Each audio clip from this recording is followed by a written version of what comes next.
love of all is easy to achieve. Learning to love yourself is the greatest love of all. And if by chance that special prize that you've been dreaming of leads you to a lonely place, find your strength in love.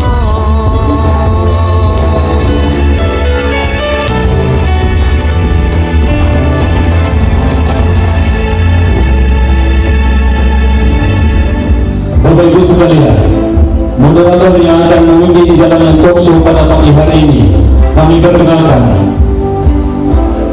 nama Ibu Yeni Cedere STMKes, lahir di Sangir 22 Agustus 1972. Beliau saat ini bekerja sebagai Sekretaris Dinas Kesehatan Provinsi Papua Tengah. Selamat pagi Bapak Ibu, saudara-saudara sekalian. Saya akan mempersilahkan untuk naik ke panggung.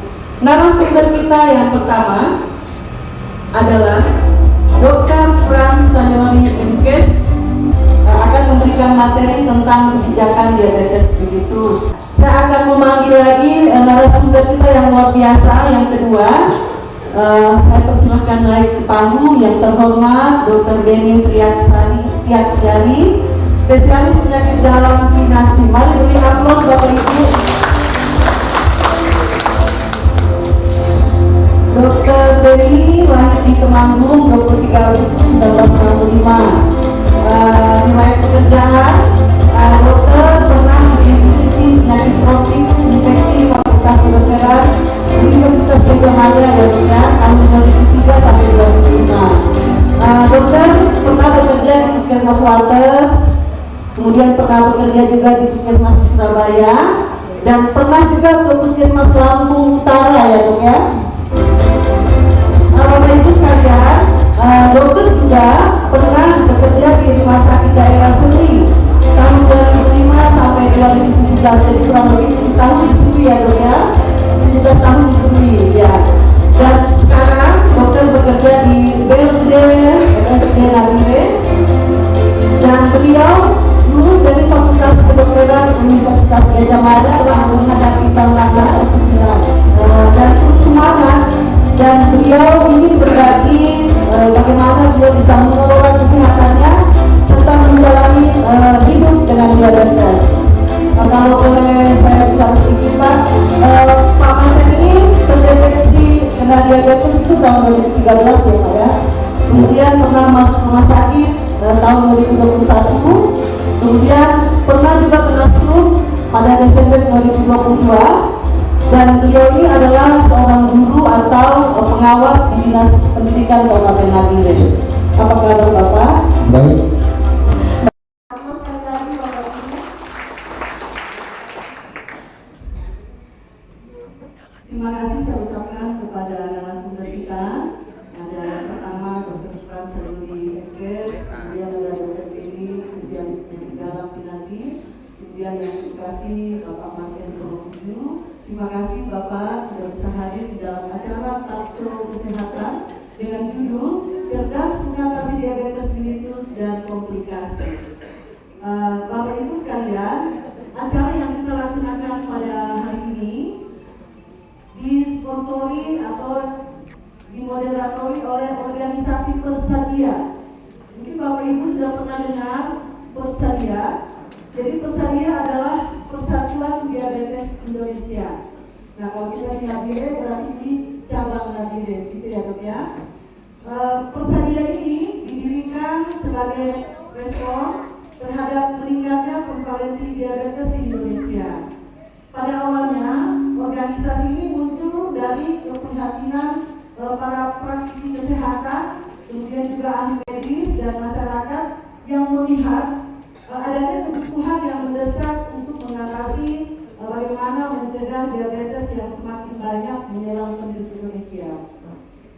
Bapak Ibu hadirin sekalian, baiklah untuk tidak berlama-lama lagi, kita akan masuk di materi yang pertama yang akan dibawakan oleh yang terhormat Dr. Frans Sayuri MKes dengan judul Mencegah Pengendalian Penyakit Tidak Menular di Provinsi Papua Tengah. Untuk itu, kepada Dr. Frans saya persilakan. Mari Bapak Ibu kita berikan aplaus sekali lagi. Silakan Dokter. Terima kasih moderator. Selamat pagi. Saya kepinginnya berdiri karena saya dulu bisa dapat lihat tidak yang di belakang. Bisa ya? Bisa ya? Ya orangnya banteng kok. Selamat pagi semua. Ini kita bagi-bagi waktu ya Mas Ben ya. Jadi saya mungkin 5 menit saja. Lebih banyak nanti tanya jawab. Bapak Ibu peserta TOSOL yang saya hormati, senang sekali hari ini saya dikasih tanggung jawab bicara tentang kebijakan pengendalian penyakit, terutama tentang DM. Bapak Ibu sekalian, ini ngeri-ngeri sedap karena saya baru baca berita pagi ini.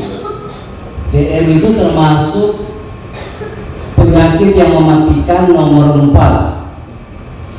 Ngeri betul. Nomor 3 sekarang ya Mas Ben ya, di dunia. Kemudian saat ini kita ada di Nabire dengan data-data yang ada dari tahun ke tahun penyakit ini semakin meningkat. Bapak Ibu sekalian, saat ini kita tidak seperti Nabire yang dulu lagi. Ini ada banyak orang tua saya, ada senior-senior ya. Nabire saat ini Jawa sekarang ini sudah menjadi ibu kota provinsi Papua Tengah yang konon katanya provinsi terkaya di Indonesia. Di Indonesia loh, bahkan di Pasifik Timur. Wah luar biasa Nabire, nama bikin repot. Ya benar. Kalau penyuluhan HIV lain dok. Ya. Nabire, nafsu bikin rekor. Oh nafsu. Kenapa saya dikasih tanggung jawab? Karena Bapak Ibu tadi di sini saya 10 tahun kepala bidang P2P, pencegahan pengendalian penyakit. Jadi sekarang walaupun sudah direktur rumah sakit tapi masih kepingin belajar terus tentang penyakit, tentang kebijakan. Bapak Ibu sekalian, saya ulangi lagi, tahun kita ini ada di kotanya provinsi yang terkaya. Bohong apa? Kita punya Freeport tambang emas terbesar di dunia. Kita punya nikel terbaik di dunia. Kita punya minyak bumi. Kita punya marmer. Belakang ini marmer ini. Ini gunung belakang ini marmer. Pasir bersih. Banyak sekali. Freeport kalau selesai, blok waktu sudah digadang-gadang mau dibongkar itu emas semua. Ya emas Jawa, emas banyak. Apa artinya? Kita ini ada di satu daerah yang sumber daya alamnya kaya banget. Saat ini Bapak Ibu sekalian, banyak orang kepingin tinggal di Nabire. Katanya karena daerahnya kaya. Terbalik saat ini data yang ada sebenarnya kita penyakitnya paling banyak. Oh minta ampun. Kaya alamnya tapi kaya penyakitnya. Salah satunya penyakit gula.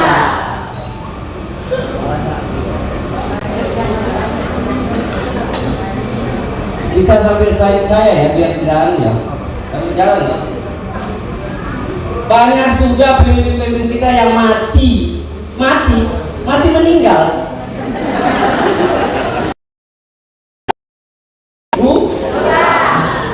Lah katanya penyakit gula itu killer silent. pembunuh senyap. Lo tiba-tiba membunuh. Nanti detailnya nanti Mas Ben saja. Aku mau bilang kalau saya mau kasih tahu kalau penyakit gula itu sumber dari seluruh penyakit, apalagi komplikasinya dari rambut sampai kaki. Ngeri sedap.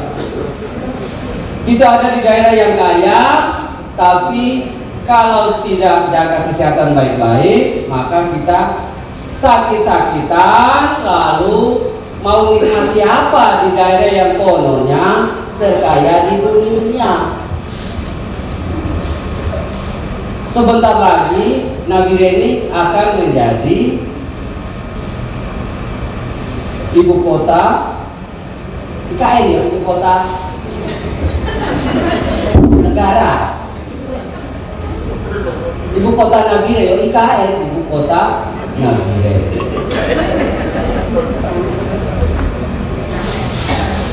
Saat ini yo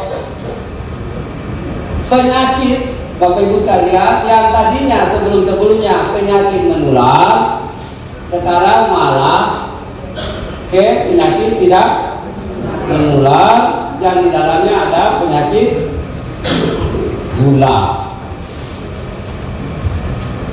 Penyakit gula dan komplikasinya ini mematikan sekali karena temannya itu ke jantung, ke stroke, ke ginjal, ya maksudnya. Kita juga banyak yang dari sekian banyak yang sehat, banyak yang beresiko untuk apa? Lalu kalau sakit itu cuma 3, sehat, cacat, atau mati. Pilihannya cuma 3 saja. Cuma 3 saja. You sakit, pilihannya cuma 3. You sehat lagi, you cacat, atau mati. Tidak ada pilihan lain, tambah ganteng, tambah cantik, tidak ada. Saat ini Bapak Ibu di dunia ada 537 juta yang mengalami DM. Dari sekian juta itu 537 umurnya berapa? 20 sampai 79 tahun. 20 sampai 79 tahun. Artinya apa? 10,5% populasi kita di dunia itu mengalami penyakit yang namanya diabetes mellitus. 2015 Bapak Ibu sekalian di data kita itu ada 415 juta jiwa. Diperkirakan di 2040 nanti yang katanya Presiden kita Pak Prabowo itu Indonesia emas itu diperkirakan ada 642 juta jiwa. Artinya apa? Setiap hari, setiap bulan, setiap tahun penyakit ini pasti meningkat. Lalu di Indonesia ya sudah ada 10 juta. Kita urutan 7, ya ada Cina, India, Amerika, Brasil, Rusia, ya, Meksiko. Nggak tahu ya kita ini kok doyan manis ya, terlanjur ya. Dari data kita cukup banyak. Bagaimana di Papua Tengah? Ini saya punya data yang dirilis oleh BPJS Kesehatan di bulan September kemarin. Bapak Ibu sekalian kalau muncul ya, saya nggak bisa komen itu, kata bahwa muncul situ. Yang diabetes di Provinsi Papua Tengah. Ya, Bapak Ibu lihat itu. Itu ada DM rendah yang beresiko. Orang kena gula beresiko yang rendah, sedang, dan tinggi. Nabire itu tinggi ada. Ini BPJS Kesehatan punya data. Beresiko DM. Sampai kemarin bulan September, itu bulan Oktober, November, 2 bulan lalu. Paniai DM-nya 19.000, Mimika 5.000, Puncak Jaya 10.000, Nabire 33.000, mama yo. Yang resiko tinggi 2. Gak tahu setelah apa ini dari screening riwayat kesehatan yang dilakukan oleh BPJS. Bagaimana kita lihat gambaran epidemiologi dari tahun ke tahun ya, 2010 Indonesia 8,4, di 2030 21,3. Artinya apa? Dari data-data ini kita tidak bisa main-main bahwa penyakit ini dari tahun ke tahun terus meningkat. Ya itu tadi, dia nggak milih laki, perempuan, data kita ada. Ya, laki-laki cukup banyak, perempuan juga ada. Nggak tahu yang tidak punya jenis kelamin juga ada mungkin. Jam pendidikan, data kita, tapi ini data lama, 2013, Iskesda, riset kesehatan dasar. SD, tidak sekolah, yo semua penyakit kan nggak lihat punya apa pendidikannya, semua tingkat pendidikan dia sikat habis. Pekerjaan yang tidak bekerja sampai yang mau jadi bupati, mau jadi gubernur juga dia sikat habis. Ya, nah yang di Papua ini kita punya data di Papua, kemudian khusus lagi di Papua Tengah ini cukup tinggi. Mbak Yeni tadi malam pikir, dokter nanti apa yang pemerintah mau lakukan? Katanya tinggi-tinggi terus, apa yang pemerintah lakukan? Bapak Ibu sekalian, di Kementerian Kesehatan itu kita sudah punya yang namanya transformasi sistem kesehatan. Di transformasi sistem kesehatan yang ada 6 pilar itu, ada salah satu pilar yang bicara tentang screening. Screening penyakit-penyakit tidak menular. Program utamanya apa? Yaitu screening terhadap salah satu adalah penyakit diabetes. Seperti itu. Sehingga kalau kita lihat dari data yang ada dari tahun 2009 hingga 2019 itu, di 2009 diabetesnya itu urutan 6. Begitu di tahun 2019, artinya 10 tahun kemudian, diabetesnya dari urutan 6 menjadi urutan 3 dengan 49,9%. Bapak Ibu sekalian, apa sih sebenarnya penyakit-penyakit di Papua, terutama kita di Papua Tengah yang tadi di awal saya sampaikan daerah yang kaya ini? Kita masih berjibaku dengan penyakit menular, yo HIV, yo TBC, hepatitis, ya, demam berdarah, malaria, ya, penyakit menular. Kita juga masih berjibaku dengan penyakit yang terabaikan. Yo thrombosia masih ada, filariasis masih ada, kusta masih banyak di Napang. Kemudian penyakit-penyakit yang dapat dicegah dengan imunisasi, yo campak, yo polio, yo pertusis, ya. Kemudian yang lagi ngetren tadi penyakit tidak menular, DR, hipertensi, kanker jantung, stroke dan lain-lain. Sehingga masih terus menjadi perhatian kita karena itu tadi. Bapak Ibu yang saya hormati, saya kira itu gambaran bagaimana prevalensi diabetes ini dari tahun ke tahun meningkat terus. Bukan cerita bohong, tetapi data kita seperti itu. Lalu apa yang dilakukan oleh pemerintah lewat Kementerian Kesehatan, lewat Dinas Kesehatan Provinsi Papua Tengah, lewat Dinas Kesehatan Kabupaten, Puskesmas, kita sudah mulai dengan apa yang namanya screening. Ya toh, kita mau tidak mau mesti screening. Kenapa? Supaya kita tahu ada potensi untuk sakit apa enggak, ya, seperti itu. Deteksi dini, deteksi diabetes, ya. Kemudian baik itu yang sudah juga menyandang sebagai pasien DM, kita harus terus melakukan screening, pemeriksaan, ya, edukasi. Kemudian sekarang kan sudah banyak yang bisa mengobati dirinya sendiri, nanti gawenya Mas Denny gimana untuk pengobatan bla bla bla. Tetapi secara kebijakan Bapak Ibu sekalian, satu hal bahwa di dunia ini, kemudian kita di Indonesia, di tanah Papua, lebih khusus di Papua Tengah dan lebih khusus lagi kita di Kabupaten Abilene, kasus ini atau orang-orang yang beresiko untuk kena penyakit DM ini dari tahun ke tahun semakin meningkat. Sehingga menjadi warning bagi kita semua bahwa kita harus segera screening untuk mengetahui dan belajar banyak, mendengar banyak, mengikuti banyak informasi-informasi tentang penyakit, terutama penyakit menular. Saya senang sekali Bapak Ibu sekalian karena hari ini juga kita akan belajar gizi, ya, gizi yang akan kita konsumsi, terutama kita yang berisiko tentang penyakit gula. Ini salah satu cara bagaimana kita belajar secara cerdas. Kita belajar secara cerdas penyakit ini, kemudian bagaimana komplikasinya yang tadi saya sampaikan, bahwa dia mendekat dengan jantung, stroke, ginjal dan teman-teman lain. Kemudian dia punya komplikasi dari ujung rambut sampai ujung kaki. Apa nilai yang kita lihat dari penyakit ini? Bahwa membutuhkan biaya yang luar biasa. Nanti ada testimoninya. Membutuhkan biaya yang luar biasa, membutuhkan perhatian yang luar biasa dari keluarga, teman, orang lain, karena kita menderita penyakit.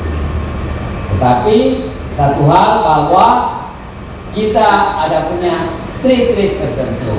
Kita bisa jaga diri secara cerdas untuk mengatasi penyakit ini.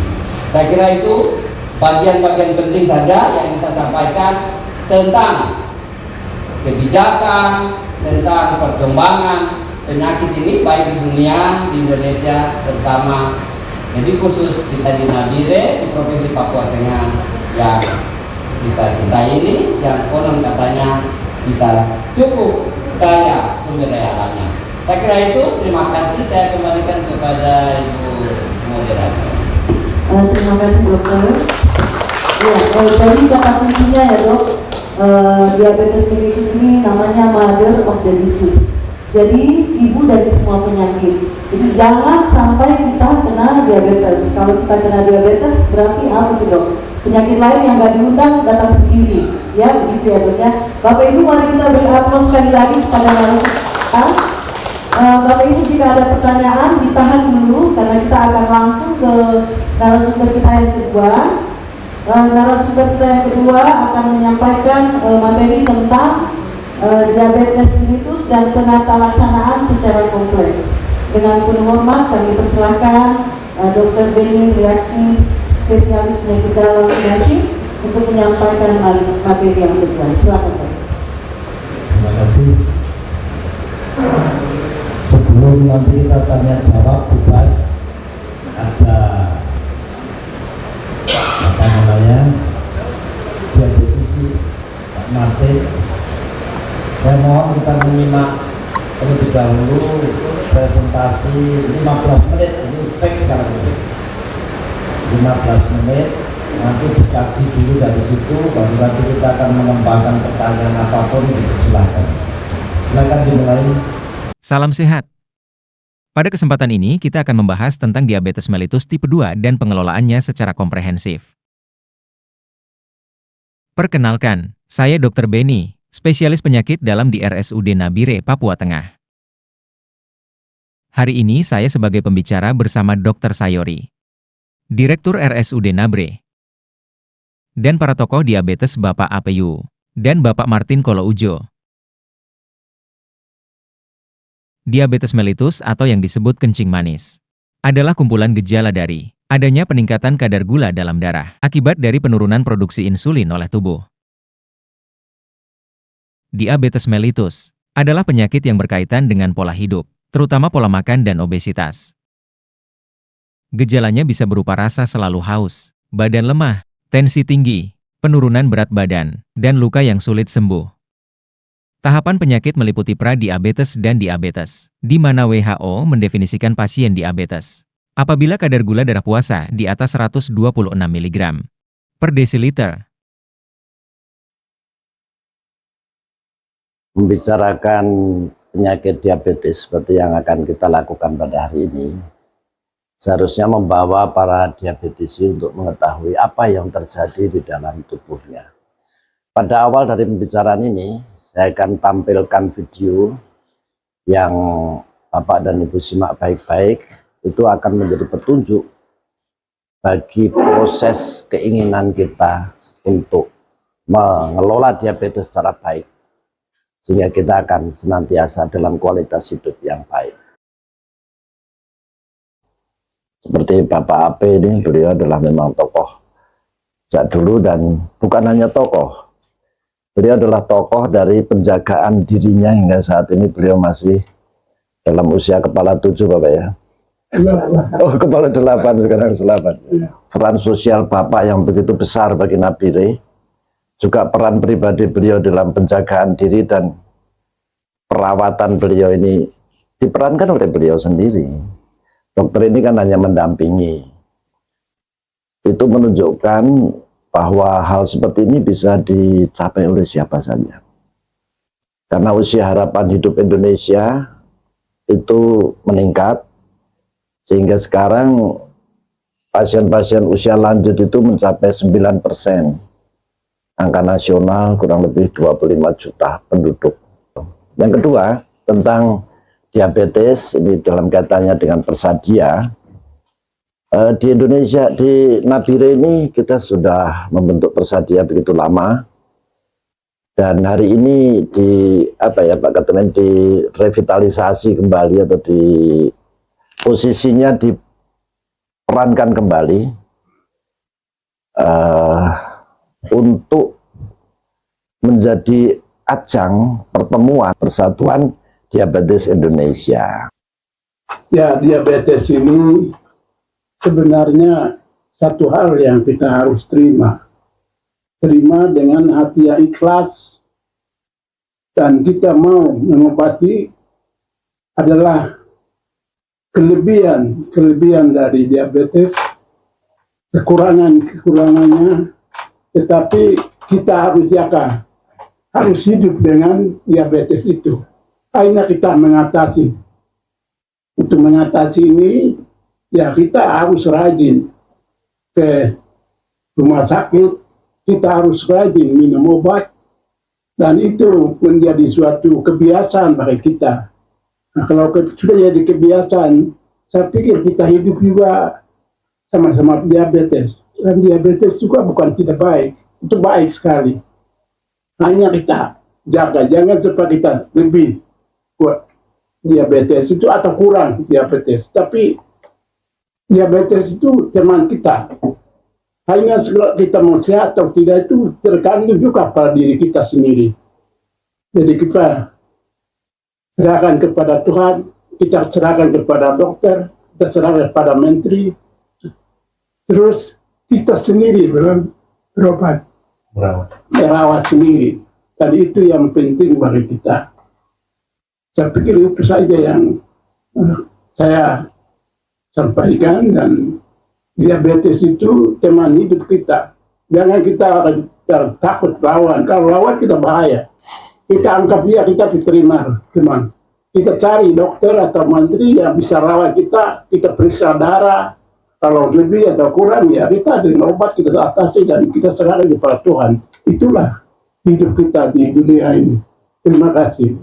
Diabetes tipe 2 dan pradiabetes adalah kondisi yang mengenai jutaan orang dan penyebab penyakit jantung dan stroke sebagai penyebab kematian dan kecacatan terbesar di Amerika Serikat. Orang dengan diabetes dan pradiabetes dapat menderita gangguan penglihatan, gangguan pada anggota tubuh mereka. Diabetes dapat mengganggu hati dan ginjal dan berisiko stroke dan serangan jantung.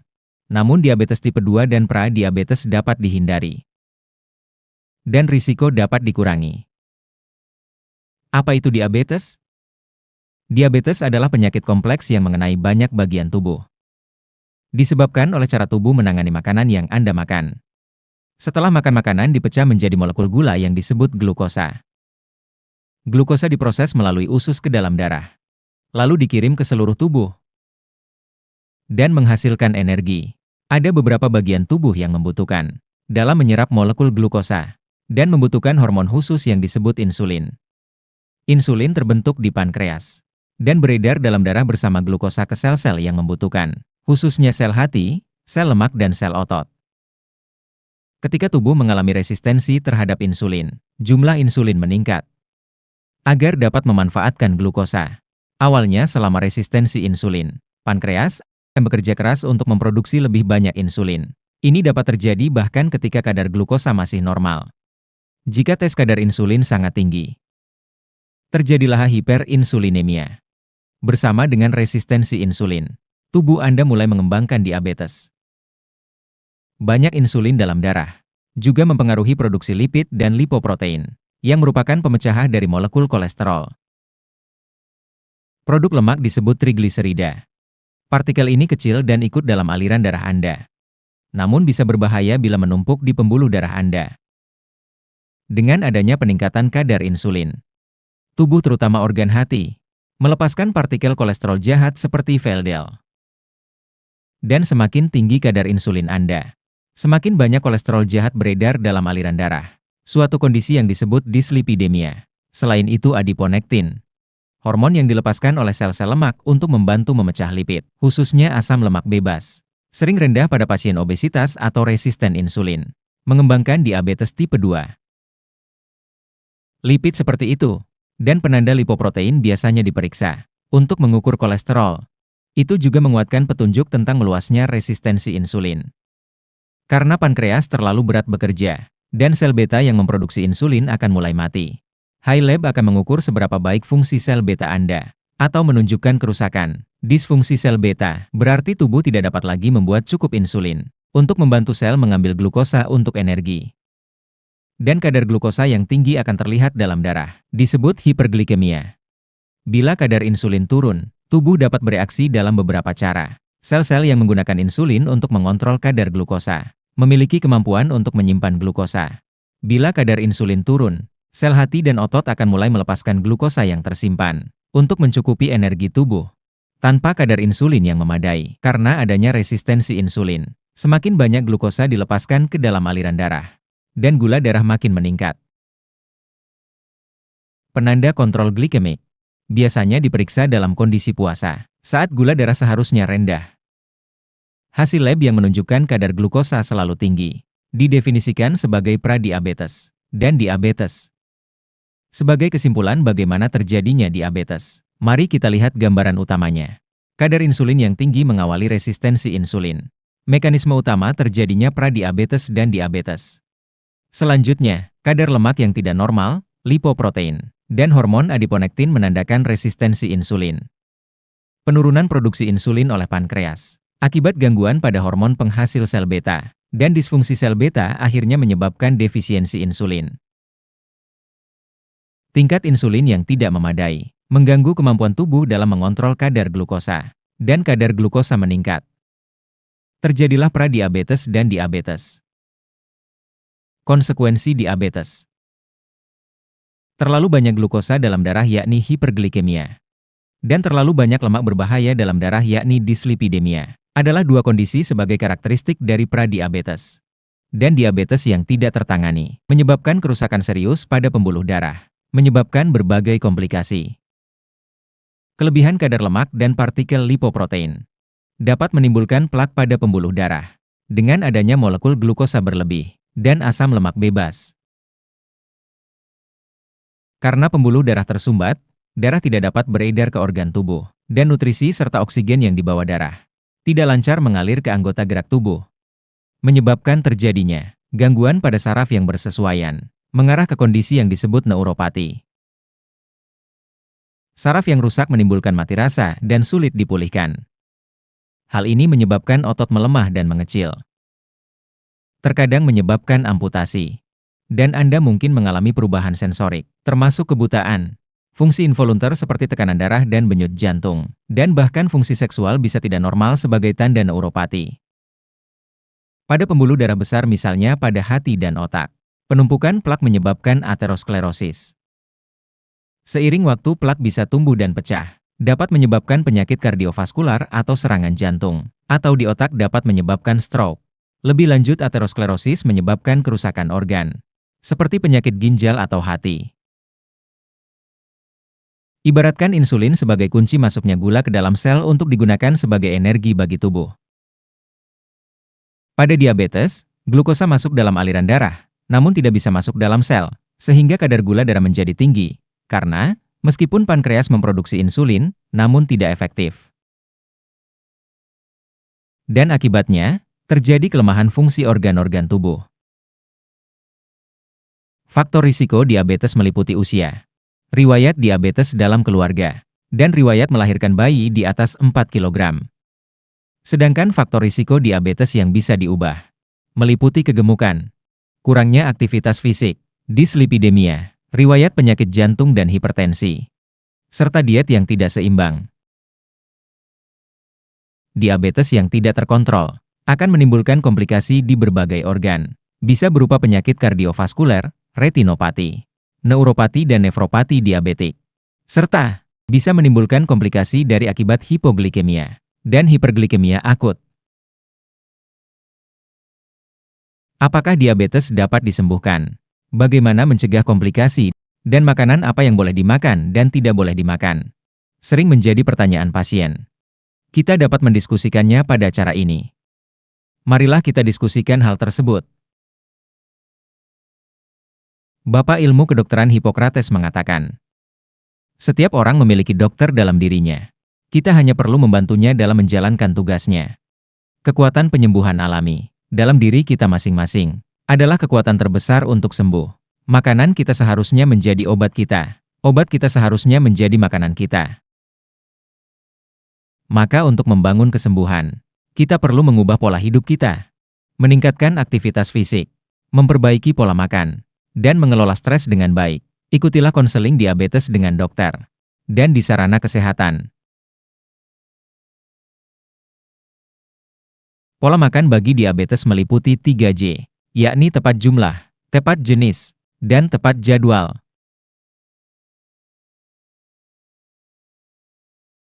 Pengaturan pola makan ini akan bermanfaat, menemukan kesehatan yang lebih baik, tingkat energi yang lebih baik, dan suasana hati dan mental yang lebih baik. Berkonsultasilah secara aktif dan efektif pada dokter yang merawat Anda untuk mendapatkan konseling tentang diabetes Anda dan mendapatkan terapi yang sesuai. Terapi yang dikembangkan bertujuan untuk mencegah komplikasi dan menjaga kualitas hidup yang optimal. Cegahlah komplikasi diabetes dengan minum obat Anda secara teratur, melakukan pemeriksaan kadar gula secara teratur, dan mewaspadai ada tanda-tanda infeksi untuk berkonsultasi lebih lanjut. Senam kaki diperlukan untuk mencegah berlanjutnya neuropati. Berhenti merokok, lakukan aktivitas fisik, capailah berat badan ideal, makan yang sehat, rutin periksa kadar gula, dan kelola stres Anda. Ikutilah edukasi dan konseling di sarana kesehatan atau dengan dokter Anda. Tips dari saya, Dr. Benny. Pertama, penderita diabetes sebaiknya memiliki alat cek kadar gula darah di rumah, karena itu adalah cara utama untuk mengontrol diabetes. Kedua, hadapi diabetes dengan ilmu, rasionalitas, dan semangat, bukan dengan emosi maupun rasa takut dan kebosanan. Selanjutnya Anda dapat mengikuti perbincangan tentang diabetes di channel YouTube kami, channel Kompetensi Hidup. Salam sehat dan bahagia. Terima kasih atas perhatiannya. Kalau Bapak Ibu melihat di channel Kompetensi Hidup itu ada Pak Martin Kololujuni, dialah yang menghadapi diabetes, sudah komplikasi, batu ginjal, batu empedu, stroke, dan saat ini sudah tidak menggunakan obat oral diabetik dan sudah mengerti kapan menggunakan insulin, tapi berbedanya sendiri berkat menggunakan rasionalitas beliau sendiri. Nah ini maka judul pertama kita adalah cerdas. Yang cerdas pasiennya, jangan hanya dokternya. Dokternya juga cerdas untuk memberitahu. Hippocrates tadi mengatakan pada tiap diri kita ada dokternya. Mana dokter kita? Di dalam diri kita ini. Dengan nalar logika kita ini dokter kita sebetulnya. Maka saya perkenalkan kepada bagaimana terjadinya diabetes untuk mencegahnya, untuk dari diabetes memperbaiki, memahami kenapa terjadi diabetes.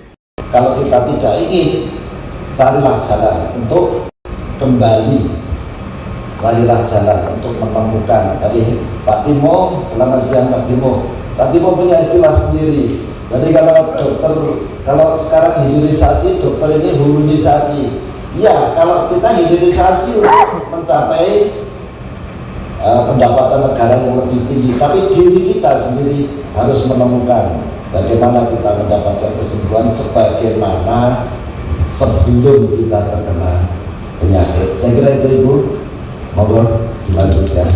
Iya. Terima kasih dokter, materi yang sangat luar biasa. Mari kita beri aplaus dokter ini. Jadi memang dok ya, prevalensi diabetes mellitus ini dari tahun ke tahun itu mengalami peningkatan. Dan yang tadi dokter katakan bahwa untuk mengatasinya kita harus rajin-rajin mengecek kadar gula kita. Dan tadi juga kata kuncinya tidak perlu takut ya dok ya. Ya, Bapak Ibu jika ada pertanyaan ditahan dulu karena kita akan langsung ke narasumber yang ketiga. Pada kesempatan kali ini kita akan mendengarkan pengalaman langsung dari seseorang yang telah berjuang melawan diabetes. Kisah dari Pak Martin ini akan memberikan kita wawasan yang sangat berharga bagaimana menjalani hidup dengan diabetes. Pada Bapak disilakan. Terima kasih. Selamat pagi. Masih pagi ya? Iya. Saya senang sekali diundang oleh Pak Dr. Benny. Saya juga kaget. Di WA sama Dr. Benny, bisa nggak datang tanggal 9? Sabar dokter, saya cek dulu jadwal saya. Nah, ternyata di tanggal 9 saya tidak ada kegiatan. Perkenalkan, walaupun nama saya sudah disebut-sebut tadi, nama saya Martin Kolo Uju. Iya. Saya terdeteksi diabetes tahun 2013 dan saya diberikan obat oleh dokter metformin. Beberapa waktu saya minum, tapi selanjutnya saya tidak minum. Ya, jadi waktu itu saya agak bandel, nggak menerima saran dokter. Gitu. Mungkin bawaannya saya, mungkin egonya saya, sifatnya saya membangkang, manusia alaminya saya. Ya. Terus 2021 terjadilah kejadian jam 1 malam. Saya ingin dibawa ke rumah sakit, nggak bisa jalan, napas sesak. Saya hanya ngesot, minta tolong sama istri saya supaya saya dibawa ke rumah sakit. Istri saya panik, panggil teriak-teriak tetangga untuk bawa kendaraan karena saya juga tidak bisa bawa kendaraan. Tiba di klinik, tidak langsung ke sini. Tiba di sebuah klinik, saya diperiksa gula darahnya 595, kurang 5 digit 600. Iya, begitu tentu saja. Nah, ada juga orang yang meninggal, mati meninggal ya Pak Dokter ya. Saya baru dengar ini mati meninggal, berarti ada mati yang tidak meninggal. Iya. Dokter sempat periksa nadi saya, sempat paus. Mantri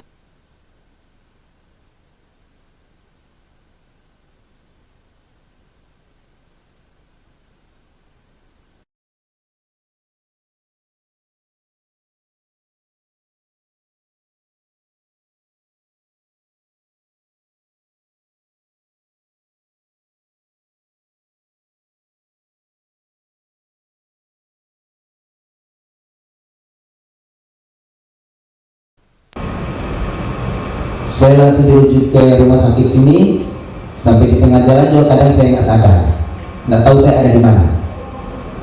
Habis di sini saya langsung dirawat. Saya dimarah-marahi sama dokter, kenapa tidak minum obat? Oh, saya dengar saja, karena memang istilahnya kita sudah sakit, mau mati mau apa lagi, begitu. Tapi sempat saya tanya Tuhan dulu, masih di klinik, Tuhan, ini ke waktunya saya mau panggil pulang ini. Tapi saya dengar ada rasa dalam hati saya bilangnya mengertinya begini, belum anakku. Oke Tuhan, saya bilang kalau begitu terserah dokter. Begitu. Ya saya dibawa ke rumah sakit, bawa aja. Mau dimarahin dokter, marah aja. Gitu. Memang saya harusnya dimarahin saya. Gitu. Paginya ternyata saya masih hidup. Saya disuntik insulin itu berapa sesi waktu itu? 13 kalau tidak 15 unit. Dan itu menghidupkan saya sampai pagi. Dari situlah saya dipindah ke ruang, bertemu dengan dokter Freddy. Berikan ke saya sakit ini, batu empedu, cairan di hidung paru-paru, ginjal, lengkap. Tambah stroke lagi, berarti lengkap dari apa yang dijelaskan tadi ya. Ya, luar biasa. Tapi saya pikir nggak masalah, gitu loh. Saya nggak ngerasa takut gitu, karena di dalam hati saya ada sukacita gitu loh. Karena ada manusia jasmaninya kita, manusia rohaninya kita. Nah, yang untung saya manusia rohaninya saya sudah dihidupkan. Waktu kita manusia jatuh dalam dosa, hubungan kita dengan Tuhan yang roh itu kan putus. Nah, setelah saya cari Tuhan, sukacita terus. Mau sakit kan, pada akhirnya juga kita mati kan. Begitu. Dokter tanya sama saya, dengan semua penyakit ini mau disembuhkan dua-duanya dari mana? Wah, kok dokter tanya saya? Harusnya dokter tinggal memulai tindakan saja. Lalu saya kata, Bapak kan dokter, kenapa tanya saya? Ya sudah, kami sepakat. Saya serahkan sama dokter. Saya percaya, coba kali ini saya coba percaya sama dokter, nurut aja, jangan bandel seperti tahun 2013. Nurut aja, kan sedikit lagi mati kok. Begitu bikin saya. Tapi saya enjoy saja, santai-santai saja. Terus saya bersuka cita saja. Kalau toh mati ketemu Tuhan juga kok. Jadi singkat cerita, saya keluar 2 minggu mungkin saya di rumah sakit, dan beliau mengajak saya ke ruang prakteknya. Lu kan sudah dari rumah sakit sudah dikasih obat, ngapain lagi ke sana? Tapi saya cukup patuh saja. Saya ke sana. Lu saya bukan dicek kesehatan saya, ditunjuk Hipokrates. Wah, apa ini? Jadi saya anggap dosen ini menantang saya untuk berpikir, kok bisa ada dokter begini? Biasanya kalau kita dokter datang dikasih resep, sudah ini minum 3 kali sehari atau berapa kali, jangan lupa minum obatnya, makanannya cukup, istirahatnya cukup ya, gitu. Ini kok ngajak saya cerita gitu, bagaimana mengobatinya kalau begini, gitu loh. Dari situ saya mulai berpikir. Hipokrates mengatakan, makananmu membunuhmu, makananmu juga bisa menyehatkanmu. Ya kan? Jadi makanan ini bisa membawa kita ke kematian. Kalau kita makan yang tidak sehat, membawa kita ke kematian. Tapi kalau yang sehat, ya, yang bergizi yang tadi yang nanti kita akan belajar, itu akan menunda kematian kita. Suka atau tidak suka, itu kita akan mati. Itu gratis ya Pak Dokter ya. Mati itu gratis, gitu. Akan kesana juga. Tapi bagaimana kita mempersiapkan diri untuk pulang ke rumah Bapak. Jangan sampai kita tidak tahu jalan pulang, atau pulang ke rumah tetangga sampai ke rumah Bapak. Ini penting. Dari situlah saya mau belajar. Lalu saya ingat, iya, kalau orang mau bekerja itu kan berpikir dulu baru bekerja, atau bekerja dulu baru berpikir.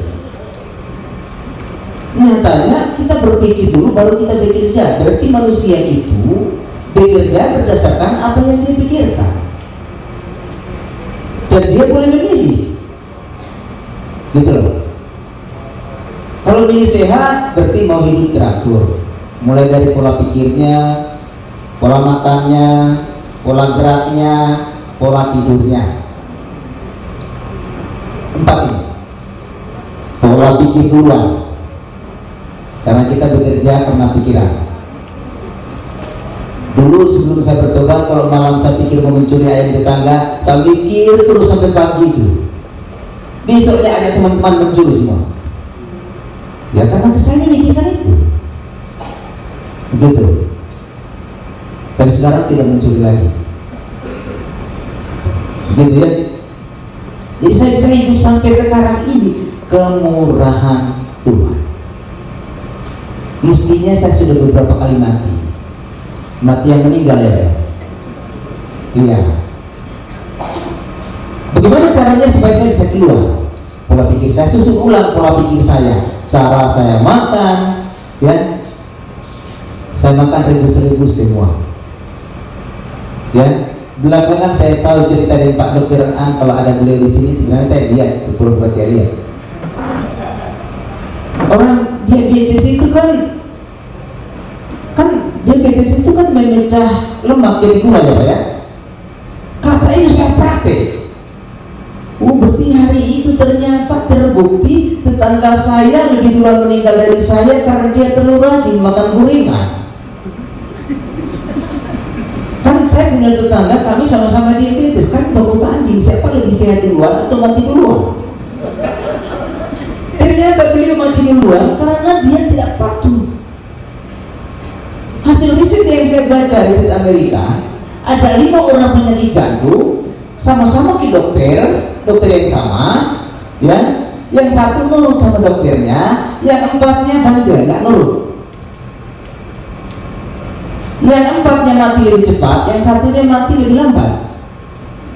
Nah, saya belajar dari situ. Kalau begitu saya mau mati lebih lambat, gitu ya.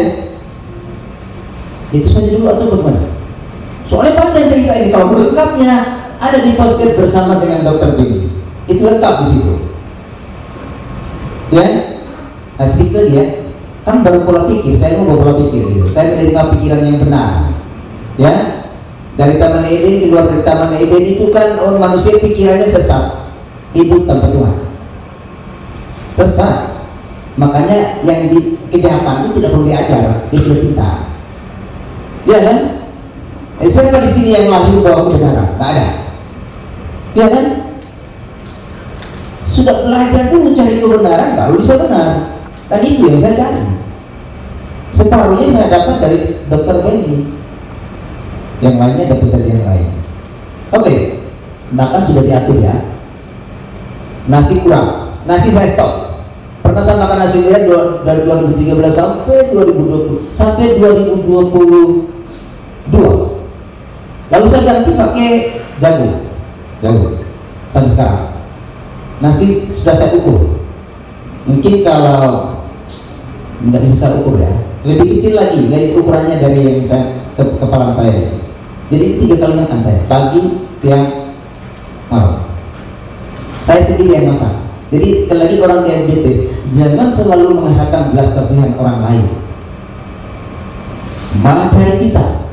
Saya belajar suntik loh, ajar Pak Ben sama suster-suster. Saya suntik sendiri. Kalau saya menunggu orang lain yang suntik saya, saya sudah lapar, dia belum datang suntik saya, jadi saya tidak makan. Gitu. Saya tidur lagi. Saya tidur jam 9. Tidak boleh lewat. Tidur jam 9 malam. Nanti kalaupun saya bangun jam 1, jam 12, jam 1, jam 2 nggak masalah. Sudah segar badan saya. Terus jam 4 lewat 20 menit saya mulai olahraga sampai jam 5. Naik sepeda keliling kampung. Jadi pertama saya keluar dari rumah sakit, saya hanya bisa jalan itu 25 meter. Tahu persis Pak Dokter, jadi karena saya sampai seperti itu. Lalu 100, lalu 50, 100, 200, 300, 400, 500, 1 kilo. Wow. Kalau saya coba naik sepeda di tanah, kayaknya enak naik sepeda gitu. Oh, kayaknya bagus. Mulai saya lihat perubahan yang besar. Naik sepeda 1 kilo, 2 kilo, 3 kilo, 4 kilo. Saya bisa, sebenarnya saya sudah mampu sampai 22 kilo. Tapi saya batasi di 10 saja. Karena saya dapat keterangan dari Pak Benny lagi, jangan terlalu dipaksakan. Jangan nggak suka yang bertanding begitu. Jadi saya kurangi hanya 10 kilo saja. Tapi saya aktivitas, apalagi saya sebagai seorang pengawas sekolah, sering ke lapangan, gitu. Tapi saya harus jaga. Tapi ada kalanya dia naik lagi ke bulannya. Jadi gimana lagi? Itu jawabannya. Gampang. Kembali, susun kembali pola pikirnya, pola makannya, pola tidurnya, pola geraknya. Kembali ke situ lagi, ulang lagi, itu diulang terus. Pernah Pak Dokter, saya tunjukkan sama Pak Dokter catatan saya kalau makan ini suntik jam sekian, naiknya berapa, turunnya berapa, 2 jam naiknya, turunnya berapa, 3 jam naiknya, turunnya berapa, 4 jam naiknya berapa, sudah habis itu, nanti dia turun lagi, baru mulai lagi. Dari situ saya tahu kalau saya makan nasi berapa digit yang naik, kalau saya makan banyak begini dapat digit. Jadi saya tiap hari periksa. Saya malah dimarahin teman saya, jangan periksa tiap hari. Loh, saya kan mau tahu begitu. Saya periksa begitu, makanya Pak Dokter bilang tadi itu alatnya kapan saya harus suntik. Dan beberapa bulan ini saya nggak suntik lagi, juga tidak minum obat. Saya coba, kalau saya biarkan tidak minum obat, tapi diatur lebih baik, itu olahraganya lebih banyak, lebih lancar waktunya. Nah hasilnya ya suka-suka saya. Jadi teman saya, kamu nggak pakai insulin? Iya. Tapi kalau misalnya saya periksa tiba-tiba dia naik terlalu banyak, oke, boleh ada suntik. Berapa unit?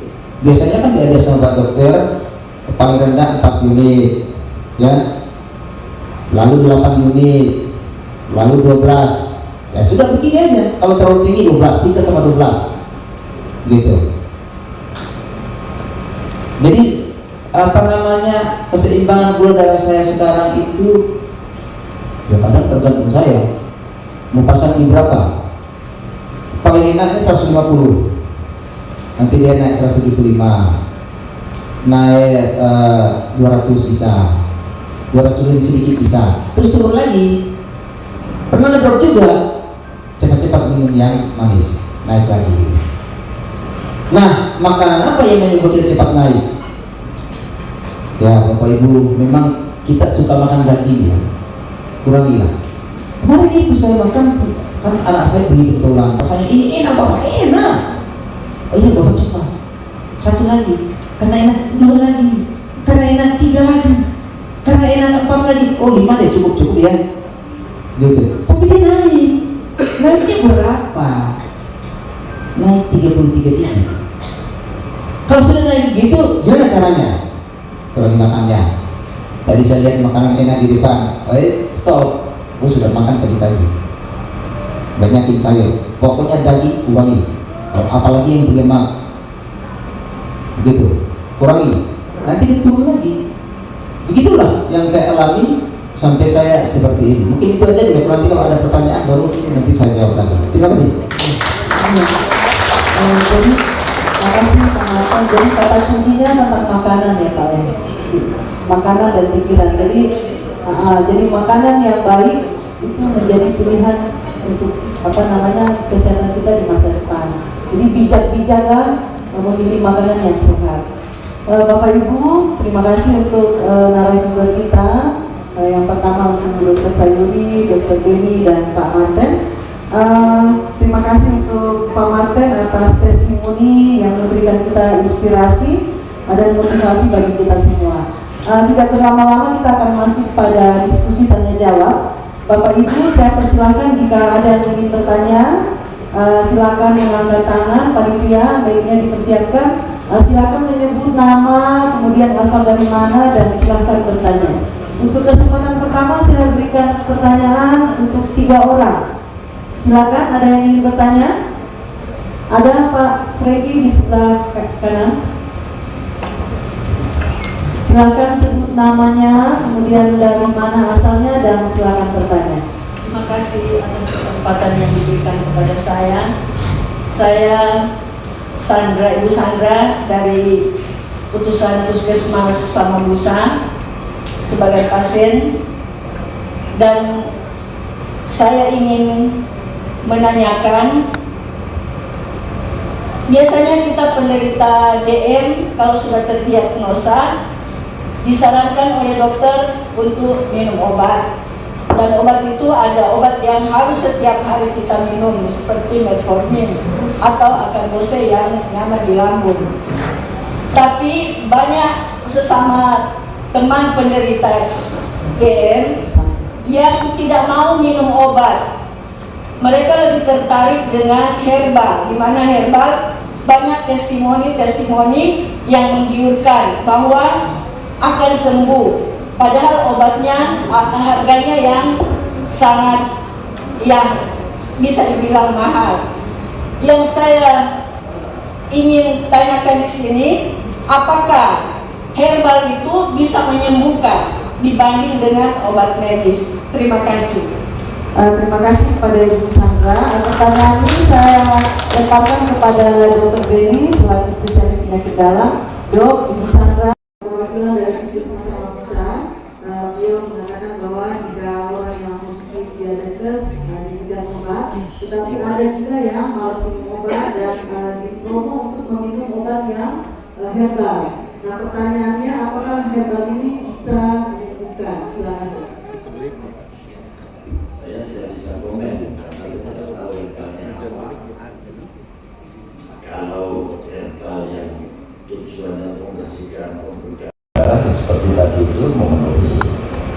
Tapi sebetulnya yang menyembuhkan kita adalah karena penyakit ini merupakan akibat dari perubahan pola hidup, maka perubahan pola hidup kita lah yang sebetulnya akan menemukan kesembuhan bagi kita selain daripada obat. Ya seperti dikatakan Pak Martin tadi, bukan tentang herbalnya, bukan tentang obatnya, tapi bagaimana kita mau mengendalikan diri kita. Mau sembuh bisa. Sembuhnya dengan cara apa? Ya kita pola hidup kita mana yang kita bisa rubah. Obat tetap, kesadaran kita membawa kita, oh saya harus banyak gerak seperti Pak Martin. Menambah gerak. Menambah gerak artinya apa? Insulin difungsikan secara efektif. Mengurangi gula supaya apa? Supaya tidak ada penumpukan di situ. Nah, lama-lama insulin bertugas lagi baik. Seperti Pak Martin ini sudah memahami bahwa insulinnya itu yang tadinya resistensi insulin tidak efektif. Kemudian dia tidak efektifnya karena apa? Karena beban dari pola hidup kita. Coba lihat makan kita. Betulkah kita tahu bahwa hari ini jam ini makan, proses ini 5 sampai 6 jam kembali baru layaknya kita memasukkan makanan lagi. Tetapi apa yang kita lakukan? Kita jam ini makan, nanti ditawari orang makan lagi. Ini yang membebani tubuh kita. Nah, tubuh kita yang terbebani, insulinnya kacau balau. Insulinnya sulit dikendalikan, itulah mulainya diabetes. Maka ketika kita berubah pola hidup kita, insulin akan kembali membaik. Jadi kalau pertanyaannya kembalikan kepada herbal ataupun obat, semua tergantung kita. Pak Martin juga menggunakan, tapi dia tahu kenapa dia menggunakan seperti itu. Yang penting pengetahuan kita dan kecerdasan kita. Sementara itu Bu, jadi nanti bisa lanjut. Ya, terima kasih dokter. Ibu Sandra, bagaimana puas jawabannya? Mungkin bisa saya tambahkan Bu. Silakan Pak. Iya, mengenai herbal. Karena memang saya juga sembunyi dari herbal. Tapi caranya begini.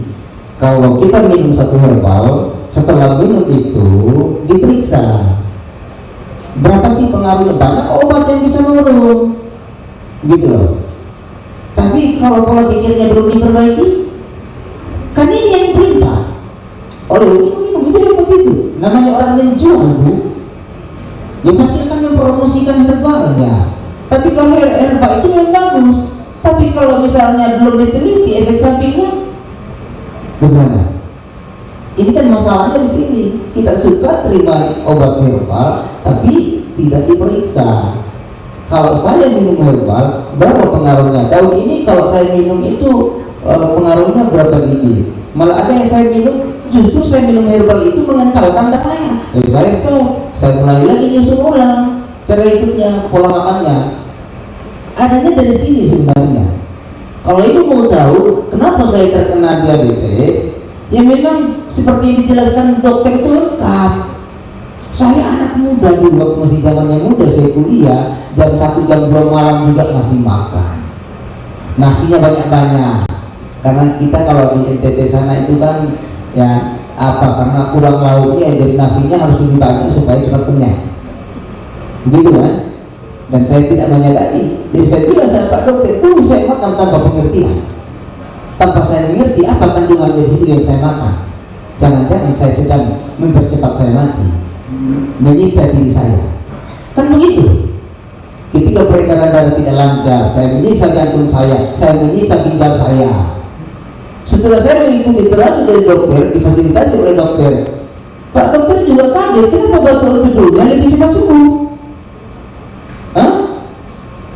Gitu loh. Yang sedikit masih ada rasa-rasanya ginjal, masih ada bekas putihnya Pak ya, nggak lagi batunya nggak ada. Itu saya punya buat penelitian di situ. Itu kandungan batu yang dari situ, itu setiap balik ini saya tampung di jerigen air kencing saya tampung, ini saya periksa. Jadi sebanyak ini ya. Lama-lama mulai bersih, mulai enak gitu loh. Tepung, makanan yang bertepung itu kan mengotori darah kita gitu loh. Lemak ayam potong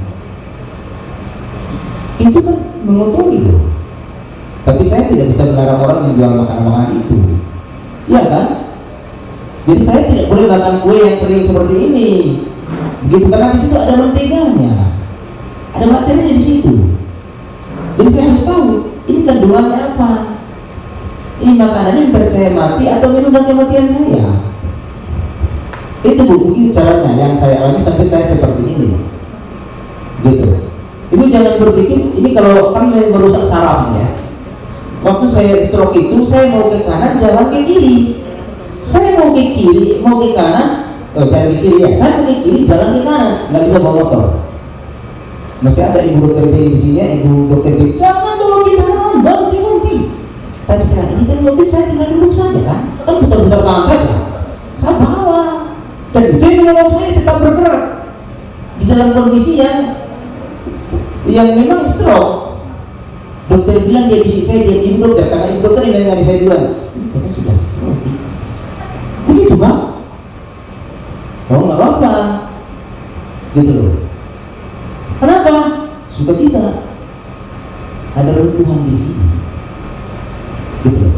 Itu yang membuat saya sukacita. Dan paling penting cari Tuhan dulu, ya kan? Kalau itu kebenaran yang Bapak Ibu dapatkan akan berdampak, ya kan? Ada faktanya bahasa saya istilahnya masih agak sehat gini ya. Saya tidak mengatakan saya sudah sembuh dari diabetes, tapi sedang menuju ke sana. Kalau saya teratur, itu kalau saya teratur. Kalau tidak teratur, sama saja kembali lagi nanti. Makanya banyak orang masuk rumah sakit, setelah dikasih obat sembuh, kembali ke rumah sakit lagi karena dia kembali ke cara berpikir yang lama, cara kerja pikiran yang lama, pola hidup yang lamanya kembali lagi, dia sakit lagi. Bapak Ibu tahu berapa biaya yang saya keluarkan untuk menyembuhkan menerapi saya punya penyakit itu mahal, dan saya harus belajar penerusi. Saya nggak usah sebutkan nanti Bapak Ibu gimana gitu. Ini yang mahal gitu. Tapi itu bayaran dari akibat perbuatan saya yang bandel itu. Jadi selamat menikmati, terima kasih. Ya, terima kasih Pak Marten. Bapak Ibu, sambil kita menunggu pertanyaan yang berikut, saya ingin menyampaikan bahwa di sebelah kiri kita ada contoh menu makanan yang sehat bagi penyandang diabetes. Dan makanan ini bukan hanya sekedar mengisi perut atau pemuas rasa, tetapi ini adalah fondasi utama kesehatan dan kesejahteraan kita. Bapak Ibu, makanan yang bergizi adalah investasi jangka panjang, dan dengan makanan yang tepat kita bisa memperpanjang umur harapan hidup kita. Saya beri kesempatan lagi ya Dok ya kepada penanya kedua, silakan. Oh iya, silakan Bapak Terima kasih. perkenalkan diri. Ya, nama saya Kim Cahyo. Saya pensiunan guru. Terima kasih atas talk show ini, sangat menambah literasi dan pengetahuan kami.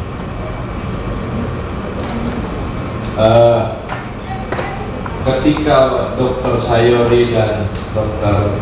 Beni menjelaskan langsung begini, saya sebagai orang awam, bukan orang kesehatan, itu mengerti hampir 100%. Tetapi ketika tayangan video, ada terlalu banyak kata-kata, bahasa-bahasa yang kelihatannya sangat kedokteran, sehingga kami itu tidak paham. Banyak hal yang kami tidak mengerti. Saya sampaikan karena saya guru bahasa Indonesia, jadi saya tahu. Ada banyak istilah, misalnya saya sampaikan tadi, aterosporosis kalau saya tidak salah dengar, trigliserida, hiperglikemia. Itu kami ini orang-orang begini, kami tidak tahu barang itu. Bahasa itu apa maksudnya, baru cepat sekali kan, tidak mengerti. Ada lagi insulin resisten, itu pun apa ya? Ada setidak-tidaknya itu masukan untuk tim kreatif atau apa, supaya bahasa-bahasa itu cara bagaimana supaya sampai ke kami yang bukan orang kedokteran, bukan orang kesehatan. Ada 2 pertanyaan setidaknya, Pak Beni atau Pak Dr. Sayori, saya tidak tahu nanti siapa yang dijawab. Yang pertama, tadi saya agak bingung, diabetes itu antara lain disebabkan oleh obesitas. Saya langsung bersinggung juga. Tapi kok tadi ada gejalanya dalam kalimat berikutnya, itu adalah penurunan berat badan. Ini kontradiktif menurut saya. Nah itu nanti mohon dijelaskan seperti apa sebenarnya. Yang kedua itu insulin resisten ini apa? Ini kita tidak bisa menerima insulin yang diproduksi oleh tubuh kita. Kita kekurangan insulin atau kita kelebihan insulin? Saya bingung. Itu. Kemudian ya tentu saja seperti penanya pertama tadi, ada herbal dan juga penanggulangan diabetes dalam kehidupan yang sekarang ini, serba kita nonton banyak hal di dalam itu. Ada penawaran-penawaran alternatif selain yang ditawarkan oleh medis. Ada gaya hidup seperti yang diperkenalkan oleh Pak Martin tadi, gaya hidup, gaya pola itu. Ada juga tentang herbal, ada juga puasa, ada juga tentang hal-hal lain yang ditawarkan, dan banyak sekali kesaksian yang hebat-hebat. Ada yang berbayar, ada yang gratis. Nah ini kami juga tambah bingung, ini sebenarnya bagaimanakah? Kami mau ikut yang mana? Sehingga di situ kami mohon pencerahan, sebaiknya seperti apa yang kami harus lakukan. Sekian, terima kasih. Pak Dokter mau langsung dijawab atau tambah satu lagi pertanyaan? Tambah satu lagi Pak Megi. Siapa yang mau bertanya silakan. Dari sebelah kiri ya, silakan. Silakan sebut namanya Pak dan silakan bertanya. Selamat siang. Terima kasih untuk kesempatan yang diberikan buat saya. Saya bukan saya tidak pernah kena penyakit diabetes. Tapi selama hidup saya ini, saya mengurusi istri saya yang diabetes itu sudah puluhan tahun. dan juga di tahun 2000. Oh ya, nama saya Robert T. Leong Tuan, pensiunan dari pegawai Departemen Perhubungan, pensiun tahun 2007. Sekarang ini saya berumur 73 tahun. Sampai tahun ini saya belum pernah kena diabetes. Tapi puluhan tahun, mulai dari tahun 2000-an, saya mulai mengurusi istri saya yang kena diabetes. Kemudian di tahun 2016 kemarin, saya urusin bagi anak saya yang kena diabetes. Nah, keterangan dari dokter waktu istri saya pertama, wah ini ibu kena diabetes, ibu harus minum obat ini seumur hidup ibu. Saya tanya, memang tidak ada obat lagi yang bisa menyembuhkan diabetes? Dia bilang tidak ada, karena diabetes itu menurut keterangan dokter, diabetes itu karena pankreas tidak bekerja, tidak menghasilkan insulin, sehingga insulin tidak bisa menyerap karbohidrat yang terurai untuk mengambil gula, hingga gula masuk ke dalam darah. Itu yang keterangan dari dokter yang saya tahu. Tapi di tahun 2017 waktu saya antar anak saya untuk berobat diabetes, itu setelah diperiksa insulinnya ada tinggi. Saya tanya dokter, kenapa insulinnya tinggi kok bisa kena diabetes?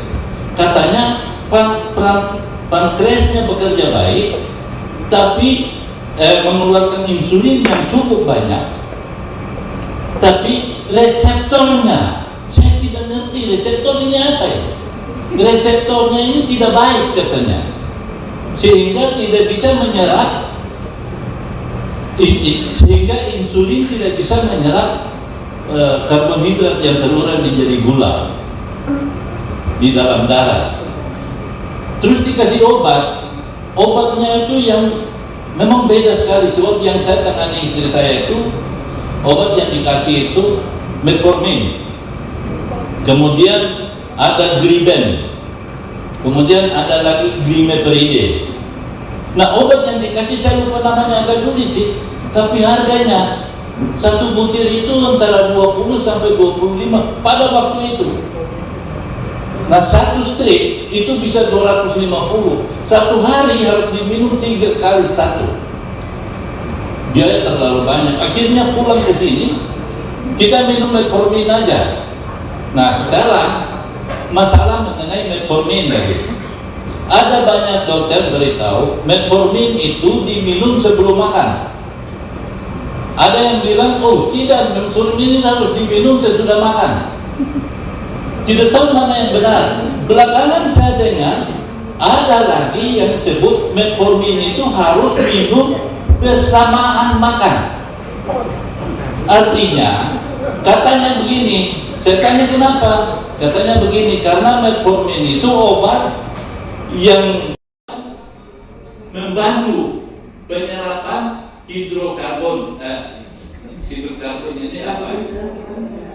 Gulanya. Membantu penyerapan gula sehingga tidak banyak yang diserap oleh darah. Katanya gitu. Jadi harus diminum bersamaan makan, artinya makan terus, minum terus makan.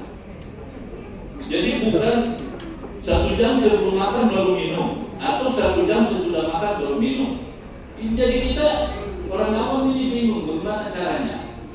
Yang benar itu apa? Nah, mungkin ini bisa disampaikan biar kita semua tahu. Sebab katanya obat yang tidak bisa ditinggalkan bagi orang yang kena diabetes ini, yaitu metformin itu harus tidak boleh lepas katanya. Nah, memang tadi juga penanya kedua ada bertanya itu mengenai herbal. Saya lihat di belakangan ini di Facebook, di banyak keluar, malah mereka pakai suara dari dokter telawan, dokter-dokter terkenal. Obat ini, tapi banyak. Saya hafal Diakon, koaktif, banyak sekali.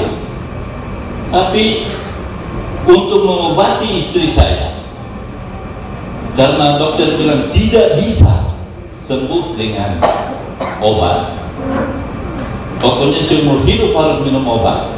Saya coba cari solusi lain, sampai saya banyak beli herbal untuk diminum, tidak ada gunanya. Sampai sekarang ini akhirnya oleh gula, baru sebulan lalu istri saya kena stroke, dan dalam pengobatan masih tetap minum metformin 3 kali 1 sama ditambah dengan glimepride. Itu yang mau saya tanya, karena saya kebingungan di dalam memberi minum obat metformin. Oke Bapak. Iya. Oke, terima kasih. Terima kasih Pak Robert. Jadi Pak, intinya jangan jadi korban iklan ya Pak ya. Karena kalau iklan itu pasti semuanya bagus-bagus. Nggak ada iklan yang jelek ya Bapak Ibu. Pertanyaan pertama dari Pak Cahyo terkait ada istilah-istilah medis yang belum Bapak mengerti. Kemudian juga ada istilah bahwa orang gula-gula itu pasti obesitas. Tapi ada juga yang kontradiktif bahwa kok bisa penurunan berat badan gitu dong. Itu yang pertama. Kemudian yang kedua dari Pak Robert terkait Bapak tidak kena diabetes tapi merawat ibu dan anak yang kena diabetes. Mau dijawab sama siapa nih dok? Pertanyaan pertama Pak Cahyo oleh Dr. Denny. Ya silakan. Pak Cahyo, istilah-istilah itu saya yang membuat, menerjemahkan dari literatur ya. Sebagian bisa kita terjemahkan, sebagian juga tidak. Tetapi maksud saya, kita mulai membiasa. Karena istilah hiperglikemia itu adalah gula darah tinggi, kita harus dimengerti. Sedangkan kita memeriksa di pospindu saja, kolesterol kita harus mengerti, gula glukosa kita mengerti, trigliserida kita juga akan mengerti. Demikian juga tentang bagaimana terjadinya muncul trigliserida, ya seperti itu terjadinya, seperti di video itu, dimana ketika kita punya beban makanan, ya. Tapi kalau saya mau mencontohkan begini sudah, saya mau mencontohkan, saya sering mencontohkan pada pasien begini. Kita tahu hadis supermarket ya. Hadis supermarket kalau Natal atau tahun baru atau Lebaran pengunjung banyak. Tetapi kalau di situ kasirnya hanya sedikit, kira-kira banyak yang antri nggak? Nah kalau yang antri banyak, pengunjung tambah banyak, kira-kira nanti seperti apa tumpukan dari orang yang antri? Seperti itu aja.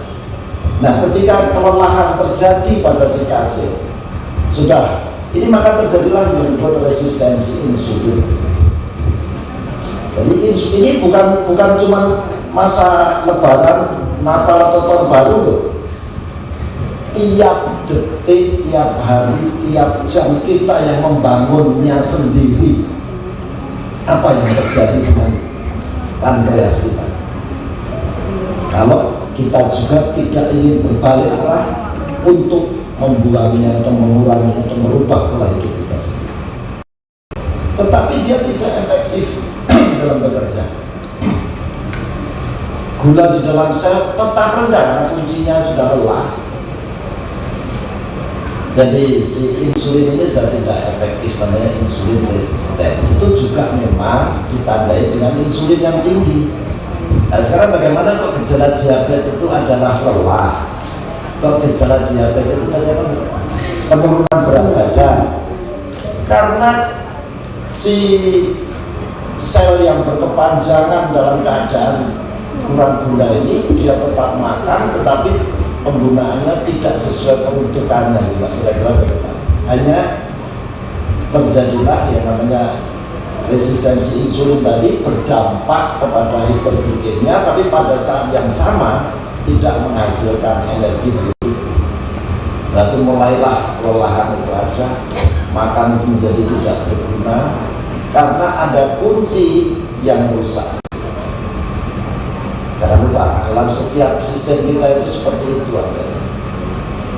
pada saat itu, pada saat awal dari misalnya obesitas, gula masih normal.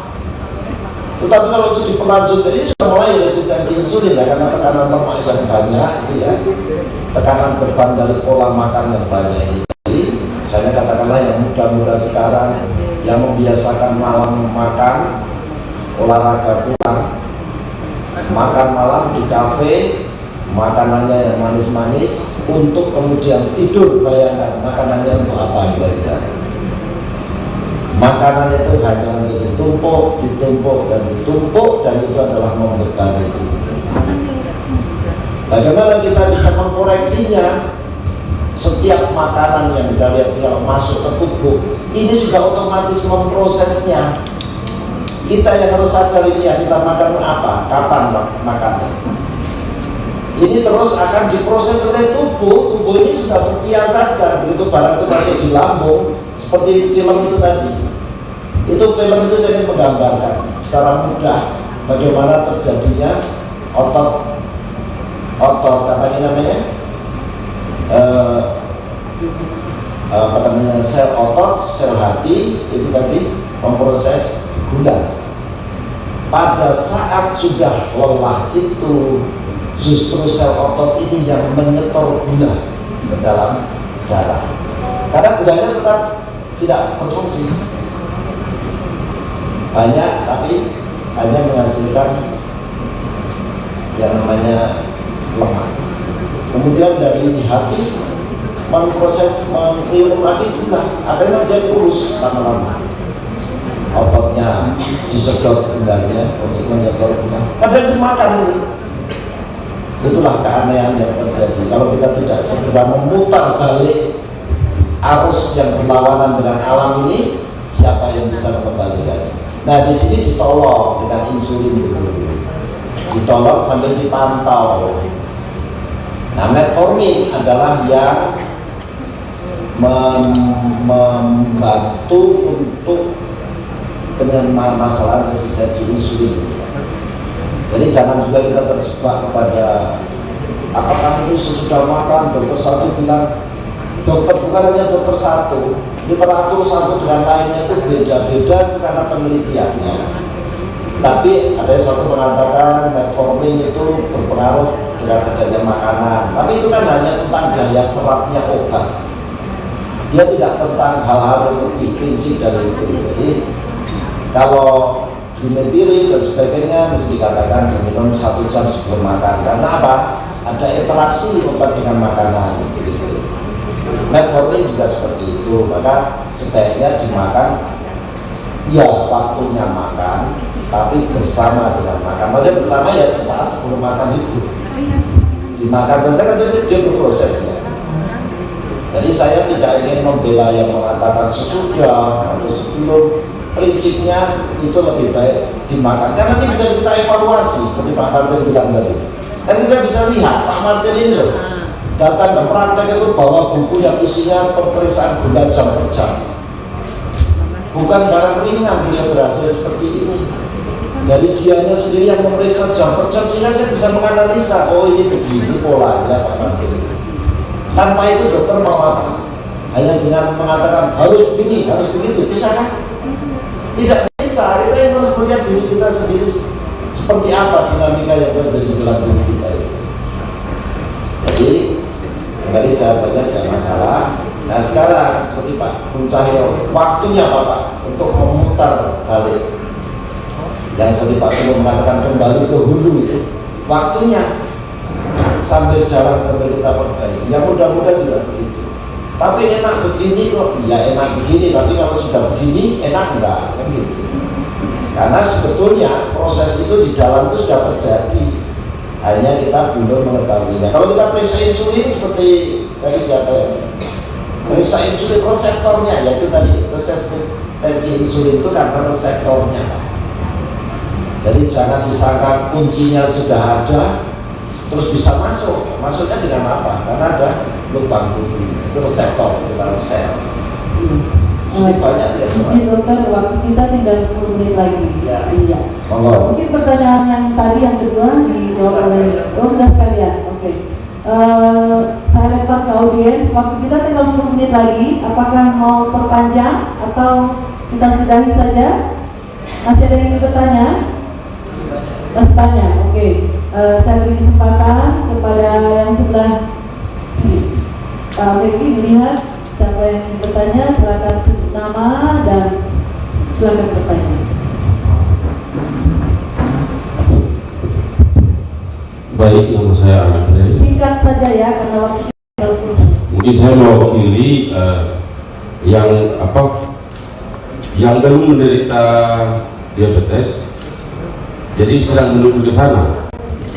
Karena saya juga faktor berisiko. Jadi begini, pertanyaan saya adalah pentingkah kalau untuk yang diabetes ini, pentingkah kita berpuasa? Kalau penting sekali kalau untuk diabetes kita berpuasa, baiknya dalam satu hari itu berapa jam untuk berpuasa? Karena ada istilah yang saya pernah dengar itu, kalau lapar otak mati, habis makan juga otak mati. Seperti begitu. Terima kasih. Itu dari saya. Mungkin langsung dijawab saja Bapak Ibu. Nah, di sini kita ada presentasi satu lagi dari teman-teman tim visi. Satu lagi yang terakhir ya. Ya, permisi, nama saya Farah. Saya cuma ingin bertanya, ini mengalami orang tua saya sendiri. Yang saya ingin bertanya, dia dalam keluarga tidak ada keturunan gula darah, tetapi dia mendapat itu gula darah dari makanan. Yang saya ingin pertanyakan, bila dia tidak dapat, bukan keturunan, tapi dia sudah mendapat gula darah, apa itu bisa turun ke anak-anaknya? Itu saja yang saya ingin tanyakan. Iya. Ya, silakan Bapak. Ya, penanya pertama yang belum diabetes tapi obesitas, ada bagus, ini respon yang bagus. Kesuksesan acara ini termasuk bagaimana dia menjangkau pasien-pasien yang belum diabetes tapi sudah memahami. Berarti video tadi bermanfaat ya. Ada istilah pradiabetik. Ini gula darah puasa 100 sampai 126, itu pre-diabetik. Itu biasanya obesitas perlu periksa itu. Kalau dia sudah gula puasanya misalnya 110, sudah mulai kita perlu bertindak supaya jangan terjadi diabetes. Berarti ini saat yang tepat ini untuk kita jalan kembali. Nah, logikanya seperti apa? Logikanya begini, makan untuk apa dulu? Makan untuk kenyang atau kenyang makan? Makan ini kan untuk menghimpun energi. Jangan makan untuk kenyang, makan pasti kenyang, tapi makan untuk apa? Itu yang Pak Martin tadi logikanya sampai di situ. Makan ini untuk kerja, berarti makan pagi nomor 1. Dia harus full, makannya bagaikan raja istilahnya. Makan yang banyak karena energinya mau digunakan. Makan siang, ya kita mau istirahat sudah cukup, misalnya yang pola kerja sore boleh makan siang. Dan makan malam yang menjelang tidur, kenapa makan banyak? Ini tentang pola, ini bukan tentang makannya apa, tapi pola pikirnya. Cuman mau tidur kok malah ke kafe, makan yang enak. Loh, saya kan fitness. Fitnessnya fitness seperti apa, malam untuk apa, begitu ya. Jadi kebanyakan penumpukan terjadi karena pola makan. Ini waktu pagi, siang, malam 5-6 jam itu makanan itu berproses. Kalau pengen makanan lebih lama prosesnya, ikut sertakan serat di dalam makanan, karena serat di dalam makanan, semua makanan mengandung gula kecuali yang putih. Jangan dianggap tidak, tetapi kita mengikut sertakan serat itu supaya penyerapannya kurang. Tapi jangan di jus, karena kalau di jus seratnya hilang. Makanya nanti dalam makanan itu kenapa banyak serat? Ambil gula dari sayur dan buah itu nanti bersama serat ini nanti dia akan bawa keluar, bukan akan diserap tubuh kalau senang makan ya. Tetapi kalau makanan makan itu untuk berniat menumpuk, ya kita sekarang lihat postur kita, buat lingkar perutnya sendiri. Kalau sudah laki-laki di atas 90, perempuan di atas 80, sudah ada penumpukan lemak.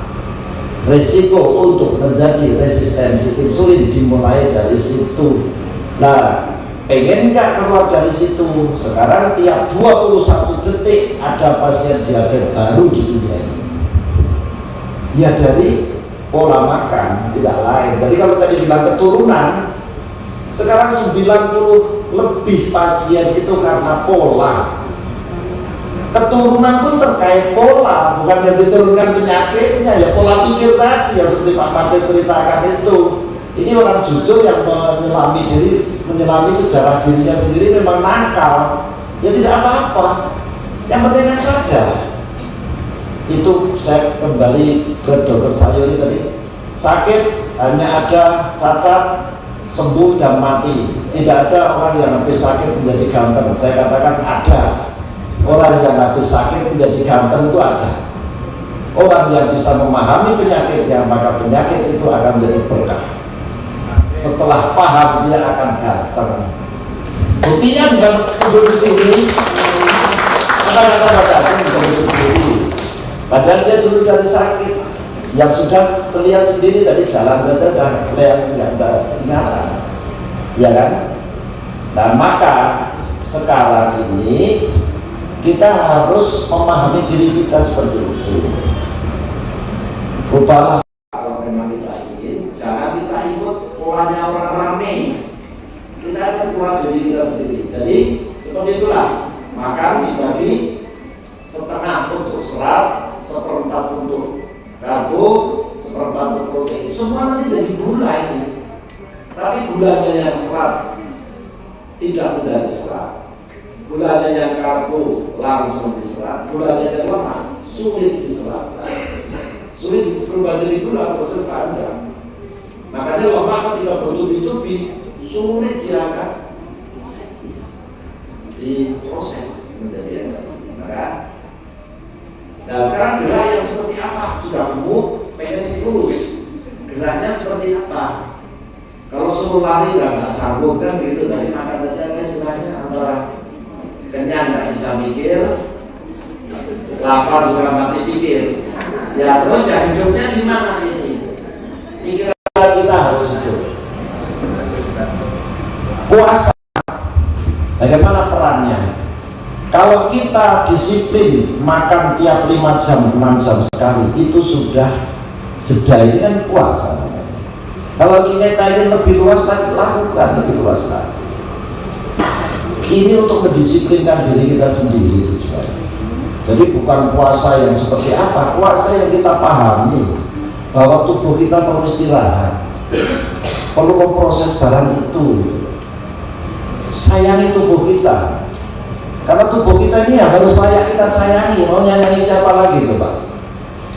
Kalau tubuh kita sudah kita sayangi, bagaimana rasanya seorang Pak Martin yang hasilnya nyata? Pasti rasanya akan percaya diri. Nah kita buat seperti itu. Jadi puasa boleh, puasanya mau sebulan sekali, mau sehari, puasa sehari tidak. Macam-macam puasa sesuai kebutuhan kita. Tidak untuk bermusuhan dengan diri kita. Itu bentuk rasa sayang pada diri kita sebetulnya. Bahwa tubuh kita memerlukan makan dan memerlukan istirahatnya. Napas kita memerlukan hisap, memerlukan keluarnya. Kita sudah dicontoh oleh alam ini bahwa hidup itu begini. Kenapa kita harus hidup begini? Karena hidup begini, hidup yang tidak sadar, hidup yang begini. Supaya kita tahu kapan kita makan dan kapan waktunya kita tidak makan. Seperti itu nanti penjelasannya detailnya di gizi. Tadi latihan sudah. Kemudian satu sedikit tambahan lagi, yang disebut gerak itu tidak harus olahraga lari-lari pakai baju parasit. Ya memang kalau sudah terlalu gemuk itu ada upaya ekstra ya. Tapi yang belum, yang penting kalau kita makan, kok seperti Pak Martin tadi mengatakan, aduh makan daging, gulanya naik 33 digit, ya buang tuh dengan joget, dengan itu sudah bergerak itu. Nah pergerakan ini diseimbangkan dengan makan akan membuat kita sehat. Begitu. Jadi tiga pilar diabetes adalah atur pola makan, atur gerak, dan obati apabila perlu. Seperti itu. Iya, terima kasih dokter. Bapak Ibu hadirin sekalian, sayang sekali waktu kita telah habis karena habis ini kita akan mendengar presentasi dari teman-teman gizi terkait makanan. Tak terasa sudah sampai di penghujung acara talk show kesehatan dengan judul cerdas mengatasi diabetes mellitus dan komplikasinya. Terima kasih saya ucapkan kepada narasumber kita. Yang pertama yang terhormat Dr. Fransa Yudhiyah, kemudian narasumber kedua Dr. Beni, spesialis penyakit dalam dinasi, dan juga narasumber kita yang ketiga Bapak Martin Pulau-Uju yang sudah menyampaikan testimoni, berbagi kisah pribadi dan perjalanan hidup menghadapi diabetes. Semoga cerita Bapak menjadi inspirasi bagi kita semua untuk peduli terhadap kesehatan. Bapak Ibu hadirin sekalian, semoga informasi yang sudah kita dapatkan pada hari ini menjadi bekal dalam upaya kita mengelola kesehatan dengan lebih baik. Sebelum saya akhiri acara ini, saya mengingatkan kepada seluruh hadirin Bapak Ibu sekalian untuk terus meningkatkan kesadaran dan pentingnya pola hidup yang sehat. Karena dengan pengetahuan yang tepat dan tindakan yang bijak, kita bisa bersama-sama mengurangi dampak buruk diabetes dan komplikasinya. Akhir kata, terima kasih atas perhatian, partisipasi Bapak Ibu sekalian, dan semoga acara yang kita tampilkan ini bermanfaat dan memberikan damai sejahtera untuk kita semua. Akhir kata, selamat siang dan assalamualaikum warahmatullahi wabarakatuh. Shalom.